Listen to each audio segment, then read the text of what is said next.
ఇప్పుడు తెలుగు దర్శకుడు తమిళ హీరో అనే భేదాలు లేవు. ఎవరితో అయినా కలిసి పనిచేయొచ్చు. భాషలకు అతీతంగా అందరూ కలిసికట్టుగా పనిచేయడానికి సిద్ధపడుతున్నారు. అలాంటి కాంబోలకు క్రేజ్ కూడా ఉంటుంది. తాజాగా ఎన్టీఆర్ ఓ తమిళ దర్శకుడితో పనిచేయాలన్న కోరికను బయటపెట్టారు. ఆ దర్శకుడెవరో కాదు, వెట్రిమారన్.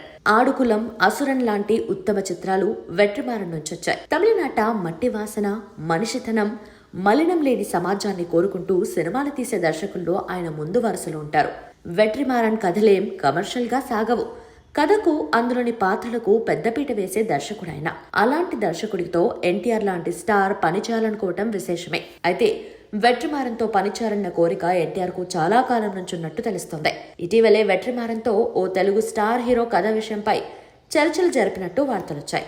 ఆ హీరో ఎన్టీఆర్ఏనని ఇన్సైడ్ వర్గాల టాక్. అంటే ఎన్టీఆర్ ఏదో మాట వరుసకు వెట్రిమారన్ పేరు చెప్పలేదన్నమాట. ఈ కాంబో పైప్ లైన్ లో ఉంది కాబట్టి వెట్రిమారన్ పేరు బయటకు వచ్చినట్టుంది. వెట్రిమారన్ తో సినిమా తీస్తే అది పూర్తిగా వెట్రిమారన్ స్టైల్లోనే ఉంటుందని, ముందుగా తమిళంలో తీసి ఆ తర్వాత తెలుగులో డబ్ చేస్తారని, అలాగైతేనే వెట్రిమారన్ తన సినిమాల్ని తీస్తూ ఉంటాడని, అందుకే ఎన్టీఆర్ కూడా ముందు తమిళంలో తీసి ఆ తర్వాత దాన్ని తెలుగులో డబ్ చేస్తామని వేదికపై చెప్పారని ఎన్టీఆర్ సన్నిహితులు చెప్తున్నారు. మొత్తానికి ఎన్టీఆర్ కన్ను వెట్రిమారన్ లాంటి ఉత్తమ దర్శకుడిపై పడింది. వెట్రిమారన్ కూడా ఎన్టీఆర్ కోసం ఓ కథ రాస్తే ఈ కాంబో పట్టాలెక్కటానికి ఇంకెంతో కాలం పట్టదు.